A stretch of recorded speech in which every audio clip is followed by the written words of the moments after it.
for joining us in a challenging year where all our meetings are now virtual. We're all getting very comfortable with Zoom, telehealth, and the like. I'm former past president of the KCMS. I'm also joined with three colleagues who are going to be part of our panel today. One of them also is a past president of the KCMS. And again, I'd like to thank you for joining us. Briefly, I'm an anesthesiologist at Anesthesia Practice Consultants here in Grand Rapids. I'm joined by my three colleagues. One is Dr. Nedd. He's native-born Islander from Grenada who founded Infusion Associates in 2001. I think we could describe Dr. Nedd as a serial entrepreneur. He completed his high school education before migrating to the United States, his BS from Andrews University in Berrien Springs, Michigan, and then his MD degree from Michigan State University College of Human Medicine. Completed his residency in internal medicine at Spectrum Health Blodgett, and works at, obviously, Infusion Associates, but when he's not there, he's the CEO of Answer Health and serves on the board of the Kellogg Foundation. Dr. Nedd, thanks for joining us. Thank you. Excited Next about is, Next is Dr. Herman Sullivan, who graduated from the University of North Carolina School of Medicine, completed his internship and residency in neurology at Case Western Reserve University in Cleveland, Ohio. Former past president of County Medical Society, served a couple years before me, and we served on the board for a number of years together. And he's currently executive director, medical director at the Hauenstein Institute. Dr. Sullivan, thanks for joining us. Thank you, Eric, and to all who contributed to getting us together. Appreciate it. Finally, is Dr. Pete Knoester, my soon-to-be partner, who has recently joined our group here in Grand Rapids, an anesthesiologist, native Grand Rapidian, graduate of GR Christian High School, Calvin College, and University of Michigan Medical School. And like I said, he practices anesthesia here in Grand Rapids. Dr. Knoester, thanks for joining us. Hey, thanks for having me, Eric. And welcome to all who have joined us. And just a couple of things. Obviously, this is the first of 3 sessions, and thanks for attending. This will be recorded, and so you are muted as you enter the line. Please don't unmute yourself. That way you can sort of maintain some decorum here. You can send your questions to Patty. You can send them via the chat on Zoom if you'd like. And we'll try and get to as many questions as we can to try and have a nice free-flowing discussion conversation about sort of the issues of the day here with racism, equality, and inclusion. It's also possible this episode may be used for my podcast, which is called The Paradox at PRADOCS, where I talk about health policy. And let's see.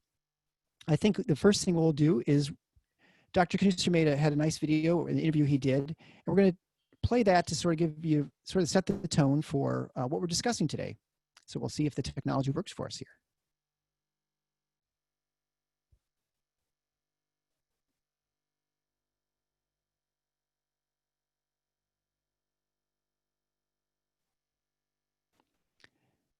As we're waiting for the video to start, I'll just go over and say that I'm a graduate from the University of Iowa Medical School. I'm originally from Lansing and went to the University of Michigan, where I got my degree in nuclear engineering. I'd like to welcome also some non-physicians.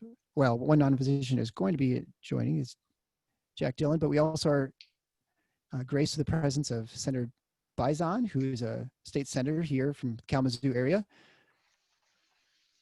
And it looks like we got the video up, so here we go. Hey, thanks. Before I get started, I just want to express my deep gratitude to everyone who's spoken today in the last few weeks. I realize each time we share stories of struggle and oppression, it is like slowly pulling a scab off a festering wound. And it can be empowering, but at the same time, it can also be traumatic. And I also think it's ironic that we found ourselves in this space of elevating Black voices and narratives on our country's observed Independence Day. I think Frederick Douglass is somewhere smiling. So yes, I want to thank you guys for giving me this opportunity to share my journey. This is my story of my identity and belonging. This is my story of navigating white spaces, places, and fragility, of figuring out how I fit in outside of society that was created and ferociously sustained by the white, cis, male, heterosexual, Christian, able-bodied narrative. This is my story about what I have come to know as white at the center, or white as supreme, or maybe even better known as white supremacy. The works of Ibram Kendi and Jacqueline Badalora have helped me immensely better understand our country's journey with racism via segregation and assimilation, and that of anti-racism. This is my story about my Blackness and the dehumanizing lie that our country was founded on, that Blacks are subhuman. This is my journey with Black excellence and how it's often not enough to protect me. I was adopted when I was a few months old by two amazing individuals, Ari and Pat Knoester.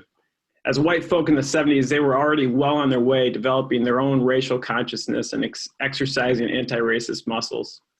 As I grew up in their home, there was no question that I was also the son of a Black man and a white woman. I was a brown boy, later to be joined by another brown boy, Jeremy, and brown girl, Tara, being raised by a white couple in Grand Rapids, Michigan in the 80s. But as time went on, like most kids of color who have been adopted into white homes, I struggled with abandonment and self-worth. My parents did all they could with the resources they had at the time to help develop my Blackness. They chose to send me to an intentionally diverse branch of Grand Rapids Christian schools. Shout out to my Oakdale sisters and brothers, Georgia, Sia. They chose to attend a small, diverse by many standards, inner city church. They actively sought out Black-owned barbershops for haircuts. We'd spend summers up north at Camp Talter, where they were the directors of the camp. The camp was a Christian camp that was centered in diversity, equity, inclusion, and cultural intelligence and racial reconciliation ever since its inception. And in high school, they also pushed me to become a part of the citywide Black Education Excellence Program. But despite all they did, I realized that something was missing. Something was off. And I couldn't articulate it then, but now I've come to realize that white supremacy had developed an intricate web all through society, from the classroom to the streets, from the playground to the workplace, from the church pews to the media, from the clinics to the ORs, and everywhere in between. Not only was whiteness at the center of society, but was also what some would tout directly and indirectly along the way as the purest form of life, of understanding, of expression, of Christianity. And it was the only lens for much of my childhood. And I didn't fit. And I started to realize even the way I looked was a deviation from the white default. When I'd look in the mirror and my hair wasn't straight, my lips were more plump than my colleagues. And I was brown, not pink, and I was that constant tan index meter for my white classmates who had the privilege to go somewhere sunny and warm for spring break each year. This led me to start my search for my Black father. When I looked for him in my surroundings, I could only find him in the occasional athlete or musician. Eventually, I would catch glimpses of him on shows like The Jeffersons or The Cosby Show, A Different World, or In Living Color. And even though I attended a diverse grade school and church, he was absent. However, I'm forever grateful for my surrogate Black mothers, Mrs. Price, Mrs. Finley, and Mrs. Wright. But at the same time, I didn't realize that our country had a lengthy history with mass incarceration of Black boys and men, as was alluded to earlier. But around that same time, I started getting clues from our media that Black men were also a perceived threat to white-centeredness, from shows like Cops, which I could barely watch due to the brutalizing of Black bodies. And I will never forget when driving through our church neighborhood once with one of my white aunts who asked me and the other kids in her car to lock our doors. I was so confused. We had never intentionally locked our doors before when we were driving to church with my mom and dad. And then it hit me. A light went on and my heart began to break. As I transitioned to high school, many of the families of my Black and brown classmates decided not to send their children on to Grand Rapids Christian High. I remember pleading with my parents, please let me go to Ottawa Hills, but their hands were tied as Grand Rapids Christian school teachers. So I had to enter into yet a greater realm of whiteness at the high school.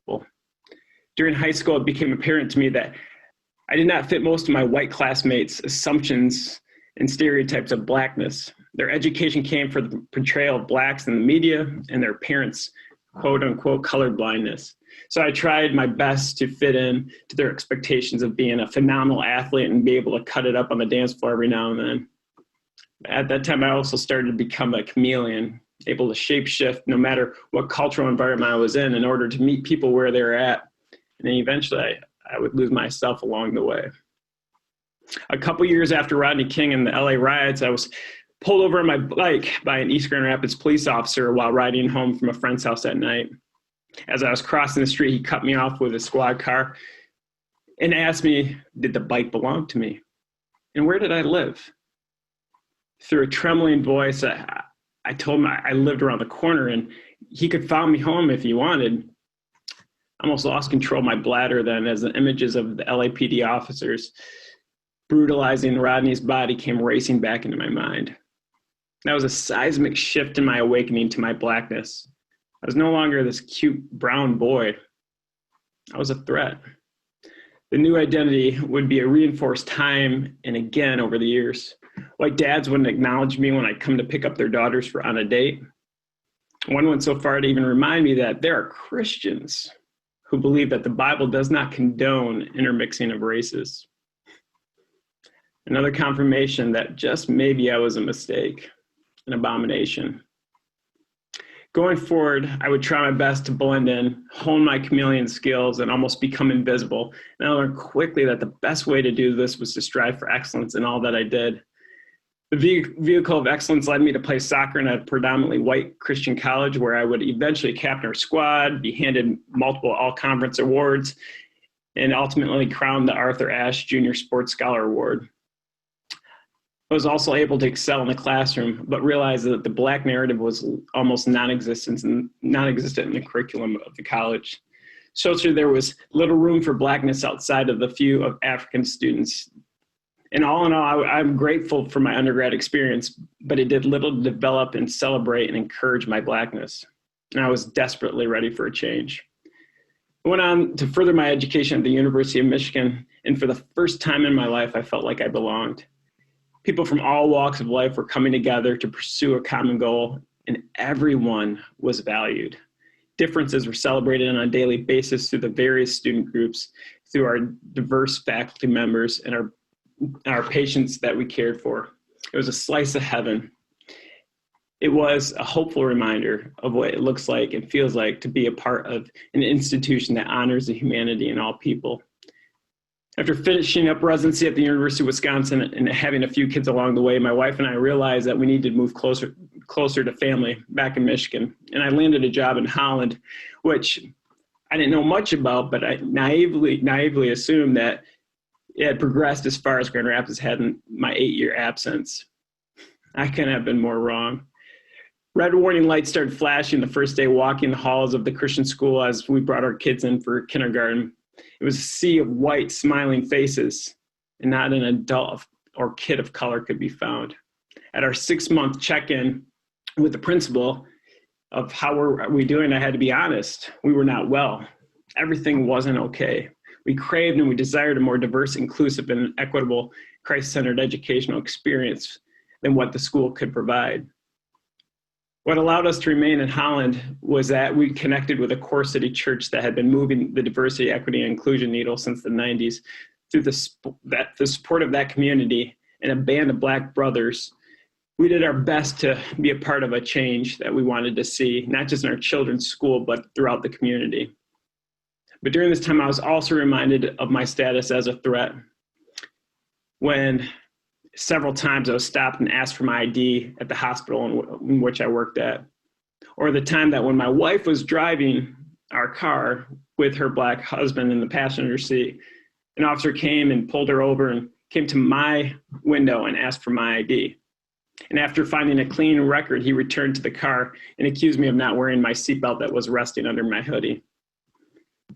And I will never forget, shortly after being at the annual society meeting for our kids' school, when I became the first Black man to be elected to the school board, another Black teacher, myself, and one of the white principals were out in the parking lot celebrating, which was cut short when a Holland police officer pulled up in his car and asked the white male principal if everything was okay.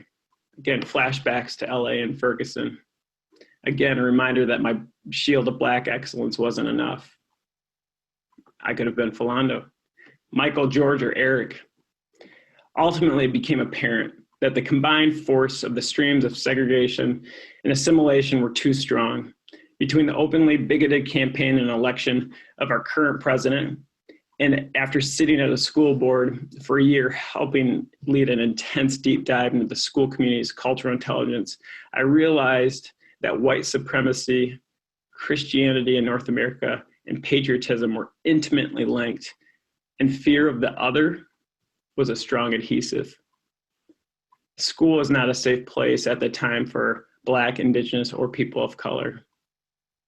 Thankfully, between the help of some wise friends and a solid counselor, I realized that all this was not for me to hold. By pushing away from the table, hopefully my white brothers and sisters could start to find their own voices in racial consciousness in order to dismantle systemic racism and build a healthier school community for all people. As parents, we wanted to be a part of a Christ-centered school system that was moving in a direction that welcomes all kids and all families to the table.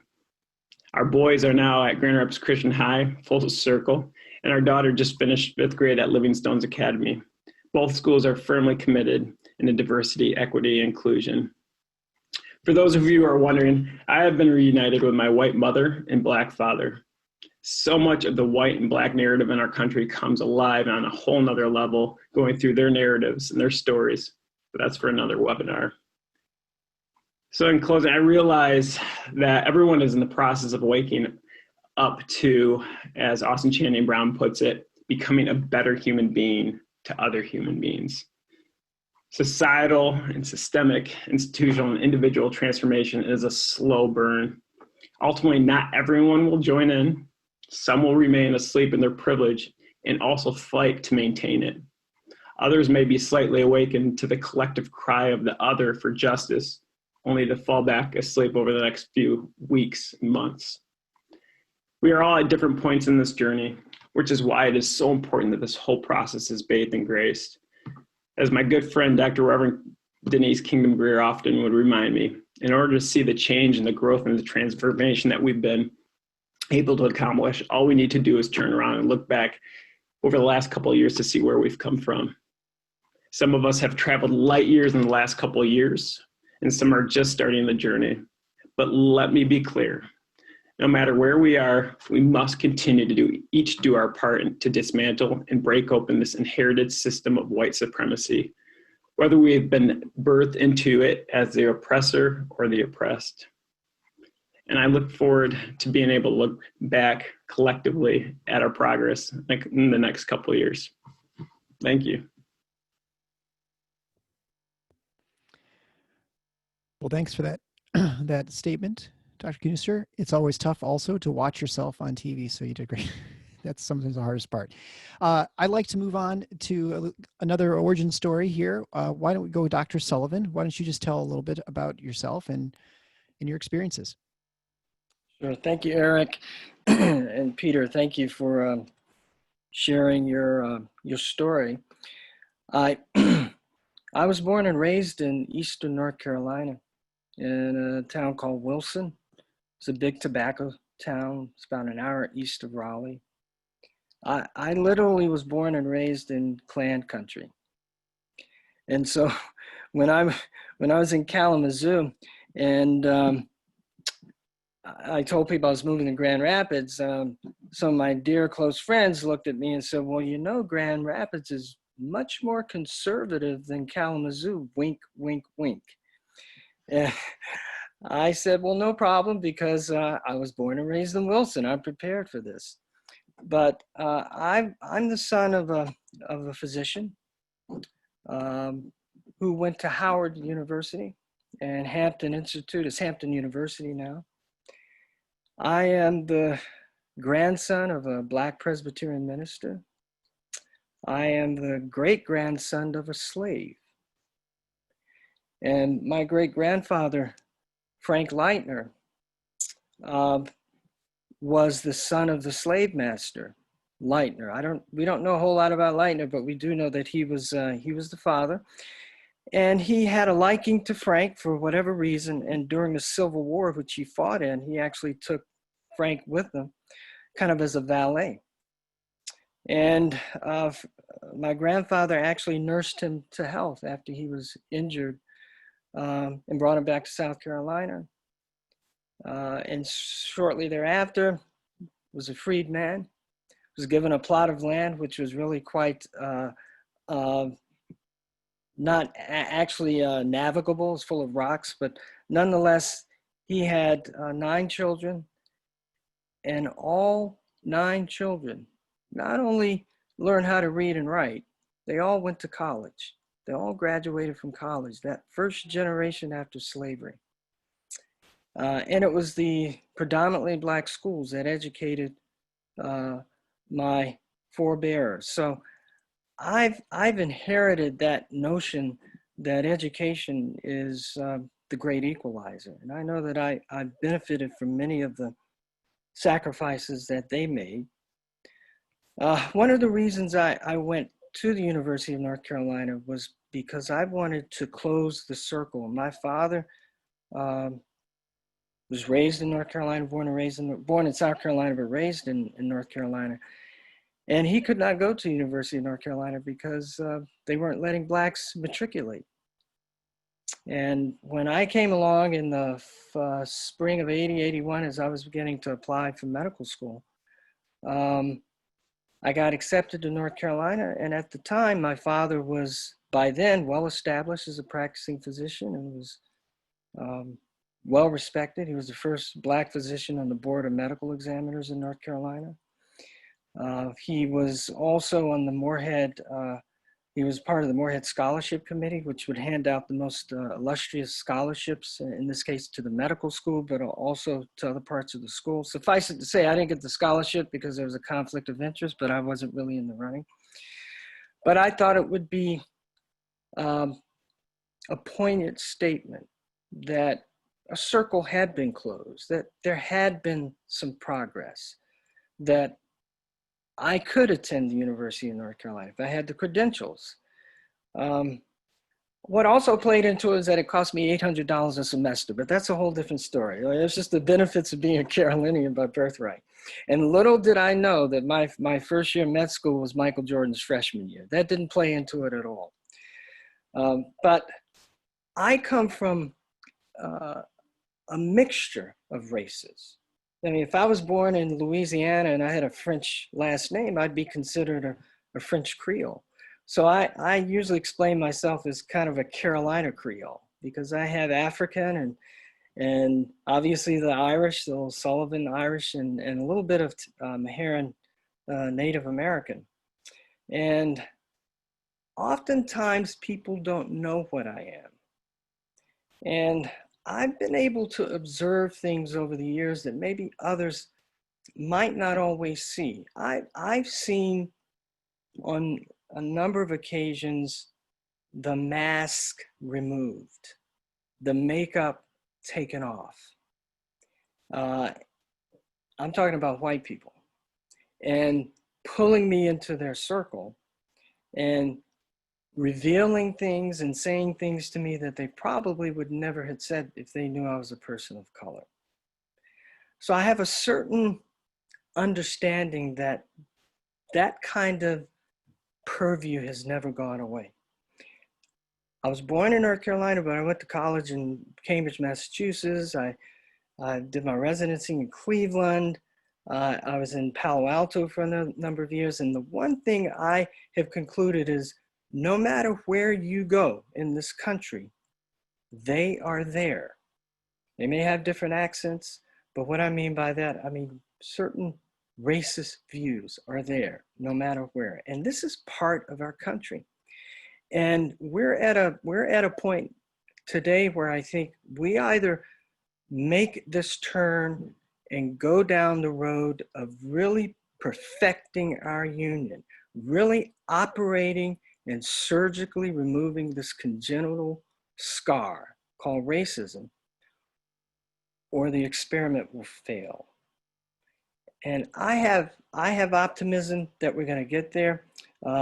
Peter, you mentioned Ibram Kendi. I was reading an article this weekend. It's in the current issue of the Atlantic, and he's making an argument that this change, this awakening, this coming, this maturity of some to understand that racism is inherent, and we have to do a better job of extracting it and removing it.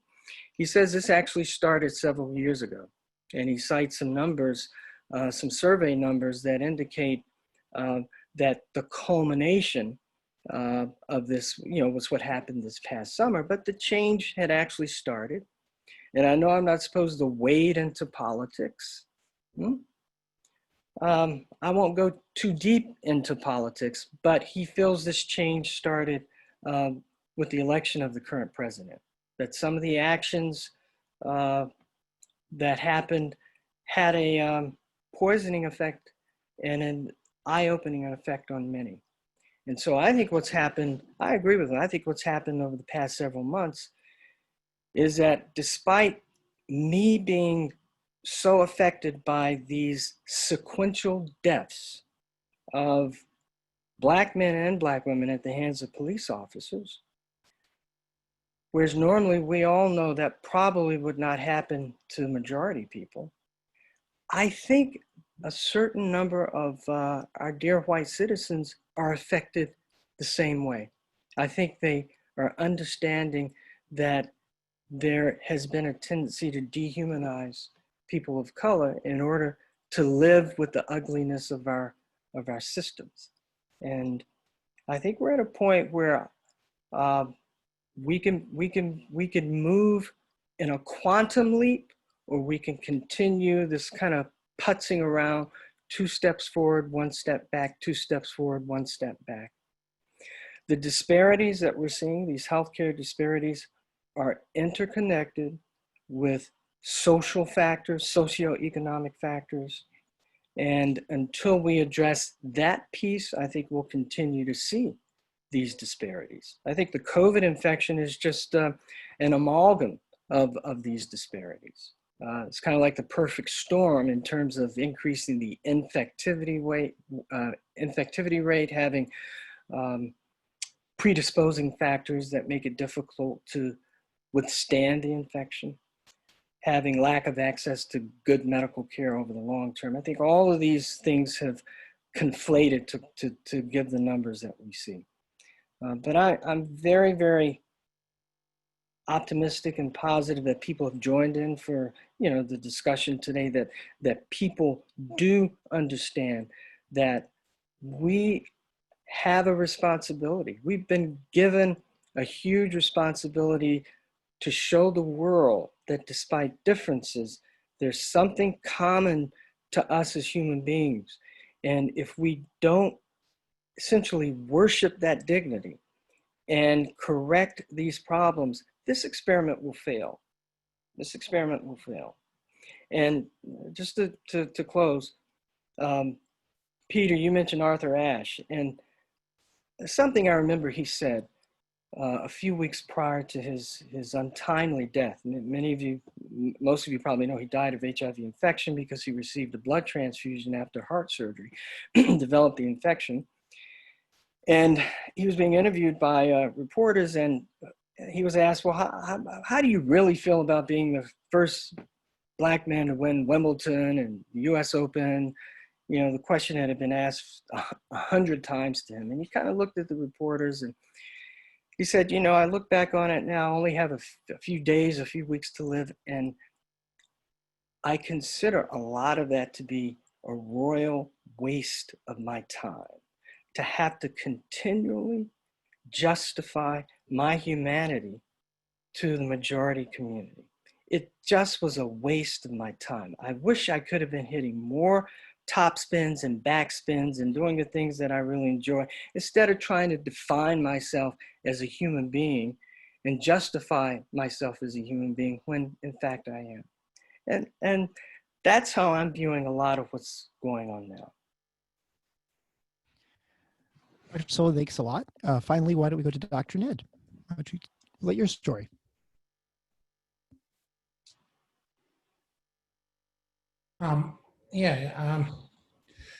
Peter and both Peter and Herm. I mean, those are moving stories. Particularly Peter, your story, probably encapsulates what most of us of color have really experienced. it's kind of interesting. Somebody asked me just recently, what does the, George Floyd situation actually, do to you? How does it make you feel? And in a sense, it's for the first time, it felt really raw. And part of that issue is that for any of us who are around the table here at this fireside chat, I mean, the experience of what Floyd is going through are things that we experience on a daily basis. To a large degree, we have adopted this chameleon, kind of quality of how we navigate, daily, as we go about our duties and say hi and are friendly to, you as we, pass by, whether it's in the halls or whether it's about doing our business or caring for patients. Those are what we navigate every day. And to some degree, you do it in silent or you do it in an invisible way. But having this situation of George Floyd has particularly made it raw, because all of a sudden, for people, who you could not have explained that to, or for people who you couldn't convince that this is the daily occurrence, this experience of having a camera on a situation really kind of creates a lot of upheaval and anxiety in people like us who have been experiencing this, all along. I cannot tell you how many times I've been stopped by the police, asking where I'm going, what am I doing here? I mean, I can give you countless time. I often tell my friends about a $1,600 ticket that I paid, based on this issue of being Black. That's for another story. But, part of what I have experienced, especially, moving to Grand Rapids, I'm 6'7", and I'm a little intimidated in many ways, and and in a way that has really governed and a pattern, how my response has been. As was said before, I grew up in Grenada. I come from races that includes East Indian and Blacks. As you know, in the Caribbean, we had slavery, but after slavery, a lot of East Indians came to the Caribbean as indentured servants. And in the smaller islands, there was a lot of intermingling. So I was the product of that. And when I was 16, I moved to the United States to come to college at Andrews University, which is a Christian school, known the signature school for the Seventh-day Adventists. And I had grown up, understanding, about the issues with the Vietnam War and, Martin Luther King and John Lewis and all of those, guys who were part of the movement in that time. I was very young when John F. Kennedy died, but I was old enough when Robert Kennedy died that I knew that it was a great loss, not just to the US, but to people in the Caribbean and certainly to Africa and other places. So when I came here, I remembered one of my very first encounters was an encounter of racism. And it was an encounter that actually happened, of all places, in what is the Christian church. And I must say my experience is very similar to Peter. My experience in the Christian organizations where I went to school were far worse than the ones that I experienced at Michigan State, where I thought there was an eclectic group of folks who were working together for the same goal, coming from a lot of different places, and just a learning laboratory of who we are, as a global kind of audience, to what's occurring in our present space. After Andrews, I went to Michigan State, and as I mentioned, my experience at Michigan State was unique, because I think the environment was very different. The ability to really interact with a lot of people were different. But I did my medical school, my first 2 years in East Lansing.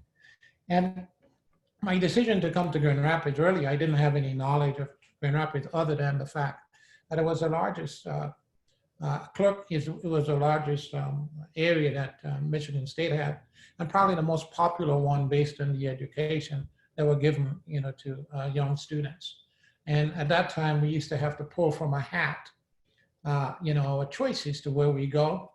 And I didn't know anything about Grand Rapids. We had a choice of Lansing, Grand Rapids, Saginaw, Flint, Kalamazoo, and the UP. And of course, since Grand Rapids were the place to go, I came here. And I remember my first day in Grand Rapids was the very first day I moved here. I put my stuff in the car, drove over here, and I lived actually in the nursing dormitory where the VAI is presently now. But my experience and my journey from there in Grand Rapids was really an interesting one. Whereas a 6'7" guy, you get to blend into a way of, how do you, navigate, where you shouldn't be seen and you shouldn't be, too loud and whatever the case might be. And my experiences, I always say I never like to talk about my bad experiences unless it's an opportunity to help, educate and help, figure out ways on how we can improve that. I could never forget, there was one site, I was at the Blodgett Library, and I was a student studying in the library. And I was sitting at one of the cubicles, and while I was there, the chief resident and one of the other interns, who was a white surgical resident, both her and him was sitting at the other table, actually, referring to me by a lot of demeaning names. And they didn't know I was sitting right next to them.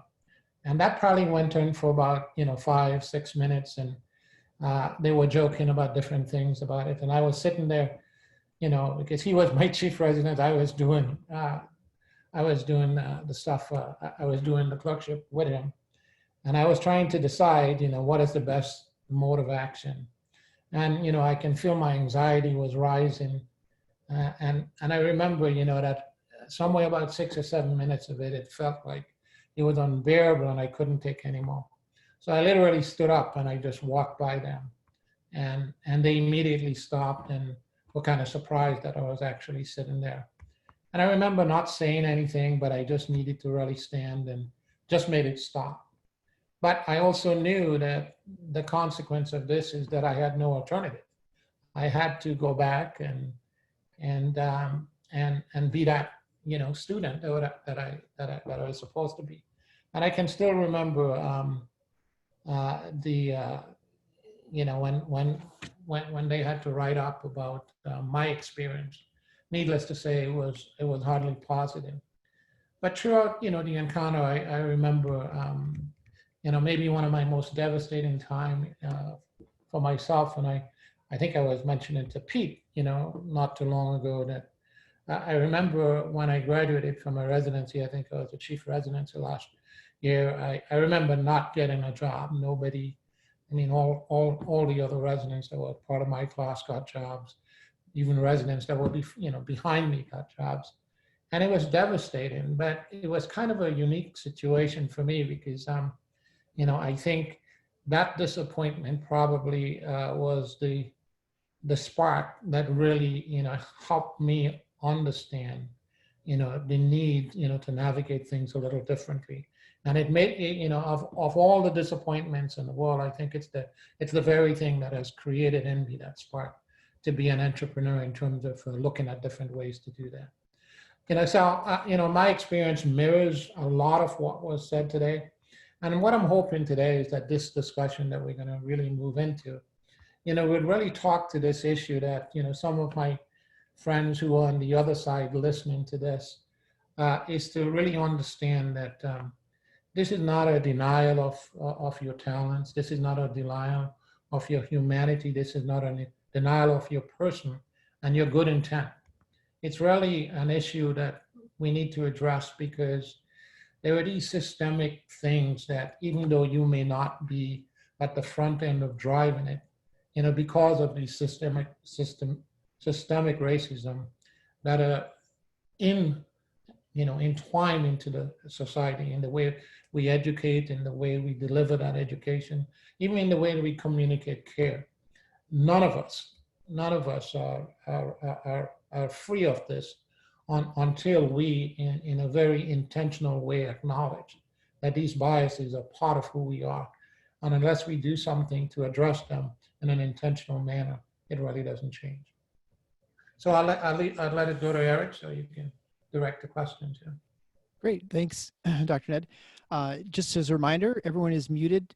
Stay muted unless you're one of the panelists, and you can send your questions via chat to Patty Dalton or me, and we'll take a look at them. I've got some questions that were submitted ahead of time. We'll go through some of those. And again, the goal of today is just to get raise awareness, to open discussion, and to have an opportunity to better understand our physician colleagues and sort of the things they're dealing with and possible solutions. I think you all sort of addressed the issue of how you've experienced racism in your life. What would you specifically say as physicians, what is our role in this? There's oftentimes talk about systemic racism, but it's difficult to define. It's difficult to know exactly how to approach it. What would you recommend as a way of sort of, for a physician, what do we do to try and address this issue?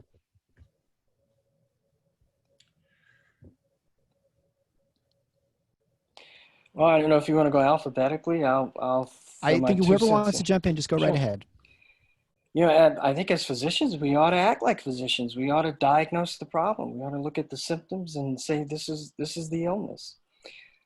I remember I was 9 years old, about 10 years old. This was after Martin Luther King had been assassinated. And there were protests in my little small town of Wilson. And at the time, my older brother and I had desegregated the schools, not by fiat, not by law, but because my father took us out of the school down the street and sent us over to another school where all the white physicians' children went, the lawyers, the tobacco market warehouse owners who by default were gazillionaires because tobacco was a cash crop back then. And I remember marching and coming in the next day, and one of the little kids looked at me and said, "Herman, I didn't know you were a NI whatever." And I had not tried to not be who I was. I mean, people knew that I was from the other side of town. I was the son of a Black physician. And I went home and, I looked myself in the mirror and I said, I have straight hair. I have, and this is North Carolina where there's a lot of sun. I get more sun in North Carolina than I do Michigan, so I wasn't as pasty back then. I had a bit of a tan, but I looked at myself, I said, I'm really not Black. I don't look Black, but everybody can say I'm Black. This is kind of insane. 10 years old. And I concluded at that point that the insanity was not me. There was something about the majority community, the way that they saw themselves in this world where there were people of color. Something was wrong about their self-perception and their reactions to it, the power struggles, all of those things. 10 years old, I decided this is not going to be my place. They're not going to make me crazy about this.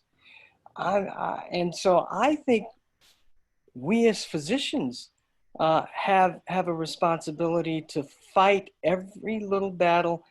Not fight every little battle, pick and choose the right battle. For example, when I have a patient that comes in and they have a Confederate flag on, they have it on their hat, they have it on a t-shirt. I'm sure many of you probably had that experience. What do you do? What have you done?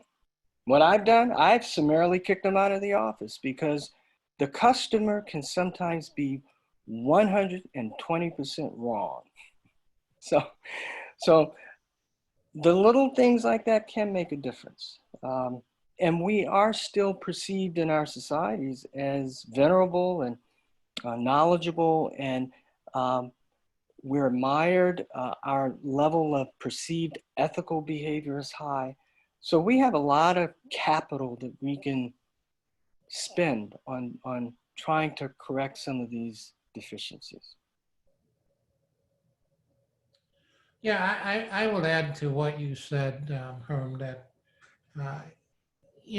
as physicians, not only we are diagnosticians, but, the way we determine, what we accept as an acceptable standard of care are often driven by the way we research and look at things from a scientific method, so to speak. And one of the realities is that if you look across the board, even with the COVID experience, the COVID experience is just really uncovering, some of the underlying disparities that we all know.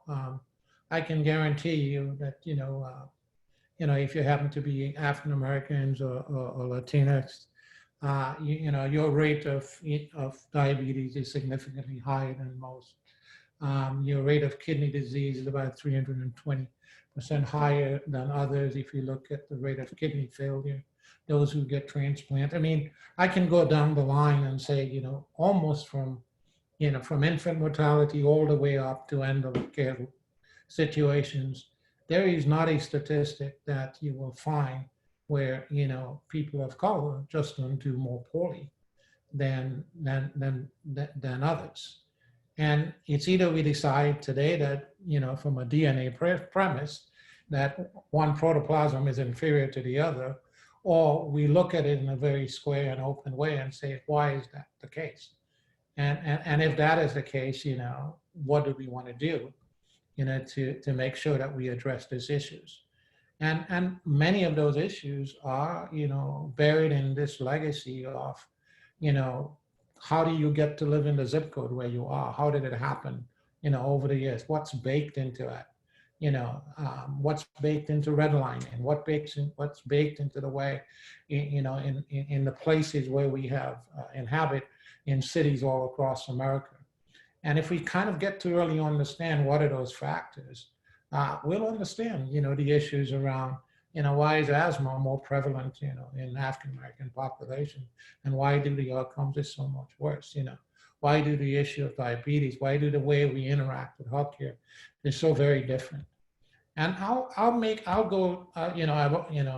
always said, not only do I want to use the scientific and scholarly approach, I would use the economic approach and said that, there is an advantage in healthcare, to focus on improvement of care in the most disparate population. Because, much of what we are talking about today is the very thing that health plans and self-funded group and so forth, everybody's looking at these risk-based contracts and looking at, these opportunities, for saving, so that we all can benefit from. Here is an important issue. Not only it's a moral issue to do, it really is an economic issue. That if we were to really use the economic forces and the accounting principles that we use in our other business practice, and not to mention the moral imperative and the moral responsibility I think we have as physicians based on the Hippocratic oath that we have taken, that's the driver in really how to get us, in terms of being on the right side of this issue. Yeah, I agree with so much of what you both said. And it's a loaded question. It's a complex question. There's so many layers to it throughout society. But I think, as a physician, how can we be more empathetic? How can we connect? How can we have better rapport? I think, at the end of the day, we can talk about this from a very cerebral standpoint, but if our hearts are not changed, we will not make change. And so I would say part of what we're doing going forward is, like Austin Channing Brown said, to say, we're trying to become better human beings to other human beings. And so I would add to what Herman had said is, do some heart work, do some soul searching, pick up books, all right? Sit in places and spaces where you're the only white person and sit there long enough to be uncomfortable. And then ask yourself, why am I uncomfortable? And just stay there and come back to these places and spaces that typically white folks haven't been part of or entered into until it starts to be comfortable. So start being comfortable, being uncomfortable. And part of that work is just going to have to be done behind closed doors. Don't make the work, hey, all right, there's Pete, there's Con, there's Herm. I know 3 Black men. I'm gonna tap one of them and ask them to, you know, hold my hand and walk me through it. There's an added racial taxation to that, and so I would say don't exploit the relationships that you have. Do it gingerly, especially now, given a lot of what's going on. But yeah, the fact that you guys are sitting here in this room, in this virtual room, willing to have this conversation, to me shows me that there's a heart piece in it as well. So, you know, yes, economic, academic, research-driven. We can even talk about epigenetics and generational trauma. That gets to a lot of the healthcare disparities that we see here. But I would say we will miss a lot of the momentum right now if our hearts are not changed. And I think our hearts will change through proximity and getting closer and getting uncomfortable and getting in parts of the community that historically have been for, or have been relegated or redlined to, or pushed to a higher concentration of people of color. Yeah, I think that also helps start with the shift is through relationships. So. Yeah, I'll add to Peter, one of the things, many of you guys know, I'm a trustee for the Kellogg Foundation, and one of the work that we do is the work called TRHT. It's Truth, Racial Healing, Transformation. And part of that work is around reconciliation. We were very instrumental, in apartheid. About 15 years before, South Africa, apartheid was dismantled. We did a lot of the work around, leadership training in South Africa. And part of the experience of South Africa coming out of apartheid was really this idea of reconciliation. And one of the reasons it was successful was because of these leaders who were trained, with the capabilities to do that kind of a quality of work. I will say this about, most African Americans that I know, certainly most, folks of Latinx and other minorities, is that nobody expects anybody to do everything right or to get it all right. One of the things that I know is that just the acknowledgement, that there is privilege and there is bias in the minds of most people that I know, if not, close to 100% of them. That is all that's really required. Nobody expects you to be, to be perfect about what you do and with exactness treat us in a certain way. It is just the acknowledgement that says, what, I know that you have it hard, but I don't just have it hard. I have it hard for something that I cannot change, that I cannot do anything about. It's the color of my skin that creates that hardship. I know in my personal experience, I am married to, a white woman, actually a daughter of a long-term physician, Larry Gervins. And I can tell you the journey for us as a family and the journey for them as a family was this evolution, because they moved from a space where they didn't have to see what I saw to where now the daughter experiences it on a daily basis. She gets in places where she gets to see things that I want to see. And they get to be in places where they get to experience things that I want to experience. And I'll tell you, I think for our family, everybody has evolved and has grown because of this experience. My wife gets to be in the opposite side. And when she goes to Grenada, she gets to be a minority, in a group of people, and gets to understand initially the discomfort, but now, the realness of the humanity of all of us, and feels like everyone. And that's the space that on the other side that we experience every day.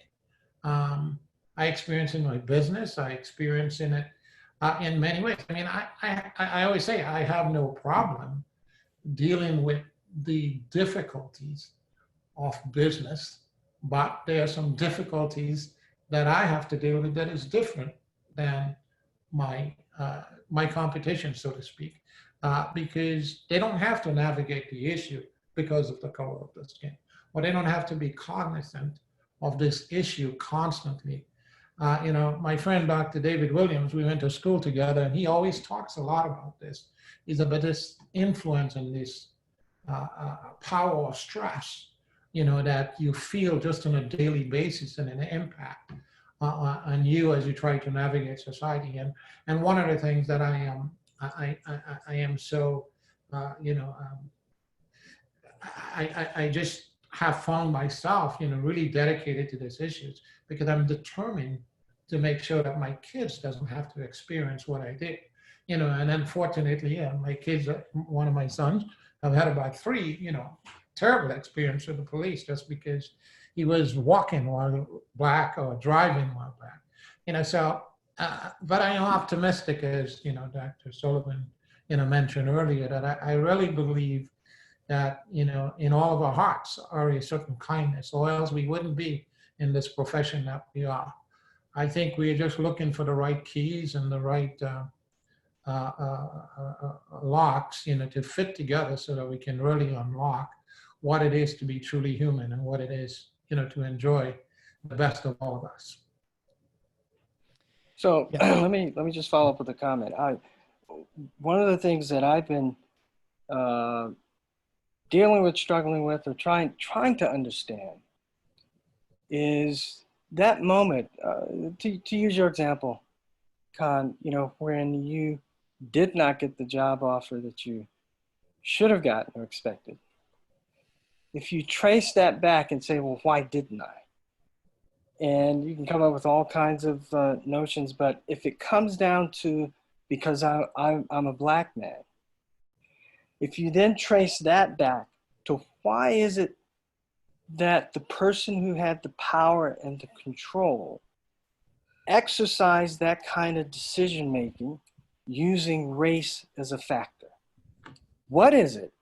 What is the kernel that motivates the majority, becoming less of a majority, but the majority to have created these systems in the first place? What is the motivator? Is it all tied back to slavery? I thought we had a civil war. We had a lot of bloodletting, and it shape-shifted after the Civil War in 1879 after Reconstruction. And then we had a whole nother system, Jim Crow and black codes. And then we had the lynching fields. And then we had Tulsa and Wilmington and Durham, where black businesses and communities were burned to the ground because they were successful. And you had some black doughboys that came back saying, I went over to Europe to help free a group of people. I'm going to help free my folks, but you saw the reaction. Same thing happened after World War II. My father, the one who went to Howard, couldn't take advantage of the GI Bill because he was a black veteran of World War II. So, I can go on and on and on, but when I pose the question, why? What is the fundamental motivation for these systems to have developed? I don't think if we don't ask that question, we don't get to that kernel, maybe my optimism is hypertrophied, because I don't think we're going to solve the problem until we ask that question and try to earnestly answer. So we're scheduled to go 1 hour, and we have hit 1 hour after one question. It's a pretty good discussion. This is sort of what I had anticipated. There's been some good chat and some good comments on there. I think most people can have access to see those that are to everyone. So if you haven't opened your chat function, you can certainly open that in the side panel. And so I think some good questions there. Is everyone okay going one more question, which is probably going to be another 15 minutes? For those who are on video, I see some nods. So I guess we'll go ahead and proceed a little bit. You can do the thumbs up on reaction. Yeah, we could do that too. We could be even more democratic, but I'll just take my absolute power that I have as host and just carry on here because I feel the panelists are certainly interested in going. So this question pertains more to current events and with the state of Michigan. As you may know, and I know the Michigan State Medical Society sort of weighed into this a little bit, but looked into the issue. But as a new condition of your licensure, I believe it begins next year. We are expected to, as physicians, to complete some sort of training, mandatory training on an implicit bias. And this is a question from earlier that was provided before the talk. And so the author was asking, does this assume the worst in people? And is this an effective way to treat or address implicit bias that might be in the way we practice? I mean, what do you three think about the utility of some of this sort of addition to our CMEs? I'll jump on that real quickly. Going back to this, are we bad people, good people? We all of us, doesn't matter our race, ethnicity, sexual orientation, religion, no matter what, we all have implicit bias. And that's just that's part of who we are. So how we interact with other people in the community, whether it's as a physician, whether it's walking down the street, whether it's at a restaurant, a lot of our actions are already dictated way back in our minds with the implicit biases that we carry. When you don't know what you don't know, if you don't know about those, you're going to continue to perpetuate a lot of isms, let's just call it. You're going to continue to build walls. You're going to continue to have sharpened elbows. Uncovering those implicit biases, again, gets back to, hey, how can I better love my neighbor? How can I be a better physician to my patients? How can I be a better dad to all the kids in the community, et cetera? So I think it's a starting point, and it's Harvard's got a great implicit bias, whole slew of tests that they're amassing for, I'm sure, some great research project that they're coming out, but it's a good starting point. So you guys can go to them, just Google implicit bias in Harvard, and guys can take your own implicit bias test. And it's fascinating. You'll start to learn some stuff about how you think and how you perceive others in the community that you didn't even realize that were there. And a lot of stuff, again, was passed down to us from our parents and our communities. Some of it may be true, some of it may not be true, but it doesn't, at the end of the day, it doesn't mean that you're a bad person because you have an implicit bias. I'd say the other thing too is we're talking about racism and being racist or perpetuating systems of racism. When I grew up, all I thought about, when I thought about white supremacy, when I thought about racist, you thought about police, white police hosing down mobs of Black children. You think about Hitler and the neo-Nazis, and all those images pop in my head. And it wasn't until recently I realized, no, like we all have, I should say, again, when we're talking about systems of racism, right? We're talking about, hey, there's a certain people group on the top and a certain people group on the bottom, right? So the folks on the bottom can't be racist. They can make prejudgments about the folks that are on the top that have the power, white, privilege, whatnot. But at the end of the day, there's nothing that they can do to use their resources to essentially overcome that systemic racism.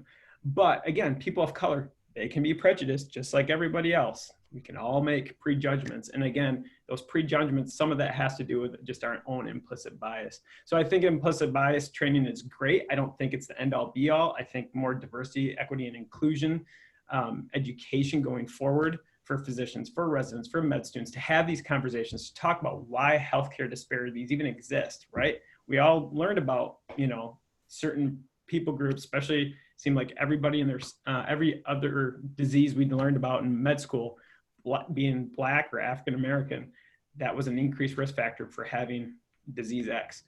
But we can start talking about why that is going forward in a more healthy dialogue instead of just checking up to, hey, well, you're Black and yeah, you're gonna have a higher rate of hypertension. So yes, implicit bias, it's a great start to do that and to uncover some things in blinders or blind spots we don't know about ourselves, but I think it has to launch into doing more diversity, equity, inclusion work and tying it in with our licensure, why not? And I think to add to this, Peter, is that I think there is the and let's just take out the governor for, just a little out of this, so it doesn't introduce any kind of a, bias on its own here. But the idea of, I think sometimes, the idea of somebody saying that, hey, if we were to do a group of activity, and we do it in the hospitals all the time, whether it's hand washing or, wash in, wash out. I mean, we do things that we believe that I wash my hands all the time, right? But it's really an exercise to really help improve something that we know it's problematic, right? We got too much, moisture and C. diff and all the other things that we deal with. To me, I think when you establish that there is a problem, I think the natural tendency is for people to, move into their individual situations. And I think, we are we are a society of individualism, to some degree. And we feel that when somebody's asking us to do something, it's either, well, why are we doing it? Because we're not guilty of it. Well, the issue is not an individual guilt that you share. It's a collective benefit that as an individual you're part of. You may not have owned slaves. You may not have certainly been part of Jim Crow, or you may have, reasonable virtues. But the historical nature of these things that you benefit from in some way impacts on others. And what we're trying to get at is to say, if there was an opportunity, to experience a learning, I mean, we have to do it for board certification, a lot of things that sometimes has nothing to do with what we're going to do in real life practice. So this is really not uncommon. It's just recognizing that there is an issue of racism. There's an issue of systemic racism. There's an issue of implicit bias that in some way affects the outcomes of people that we're going to encounter, whether it's in a journey in treating them in the OR or treating them as a patient group or treating them in any other place. And if there is something that you can uncover from that, it's a benefit, to us, in the entirety as a society.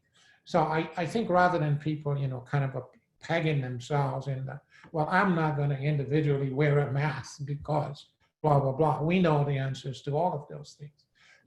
The issue here is that we're saying, if you knew that there was an encounter that you can have in terms of either learning or just open up to your eyes to the blind side that you may not be seeing, if you knew that that was in some way going to really improve us as a society and improve the way that we develop care, what's so bad in doing it, right? Yeah, maybe I'm not as optimistic as I think I am. I don't think that modules are going to do it. I think the only way that we bend that arc is really with intimate, down, dirty social interaction. I mean, you can read things and, get the lingo and kind of understand the management technique for the week. But, how many of my majority friends, have a truly integrated lifestyle in the sense that you have people of color at the christenings, at the birthday parties, at the anniversaries, at the, at the dinner table, not just once a year, crying on each other's shoulders, when bad things happen. I mean, true intimate friends. 1, 2, maybe that doesn't do it. So I would challenge us to go beyond. We're going to have to do the modules, so let's do the modules, get it out of the way. But let's go further. Let's move out of our comfort zones. The other thing is sometimes this hits you in ways you don't know or you wouldn't expect. For example, my oldest son looks a little more East Indian. And my younger son looks a bit more obviously African-American. And I remember seeing how people interacted with him at a young age. I've taken the Toys R Us. Peter, I don't know if you will have that experience because it's bankrupt now. So it doesn't exist anymore. But I would take the kids to Toys R Us and I'd see the different reactions. I'd kind of stand back. People wouldn't necessarily know that those 2 young men of color were my sons. And I'd see a different response for each of them. there are only 2 times in my life that I feared for the way that I looked or the way my sons looked. And it didn't have anything to do with being considered African American. I was a college student. I was at Harvard. I was over in Boston. I was walking through the Commons, and this was at the height of the Iranian crisis. And I had a full beard, much thicker hair, and I looked like I could be Iranian. And I was walking through Boston Commons, and there were a group of townies, some young white fellows from South Boston who had gathered, and they had been drinking, and they were kind of boisterous, and they saw me coming, and they ran up to me, and they were going to accost me because they thought I was Iranian. And that's the first time I actually pulled out an identity card, so to speak, and said, well, no, I'm not really Iranian. See, I had my Harvard ID with a picture. That's Sullivan, and I'm a good old Irish boy. And they kind of slapped me on the back, handed me a beer, and let me go on my way. Another experience was immediately after 9/11, when my oldest son, Noble, was at St. Stephen's, and Dr. Peter Chan, who was the principal there, pulled my wife, and pulled Roz and me aside and said, listen, don't worry about Noble. I have my eye on him. I'm keeping a close eye on him. And by the way, I used to work in the intelligence services in Thailand, so I'm trained in self-defense in a certain way. So don't worry about Noble. I'm like, what are you talking about?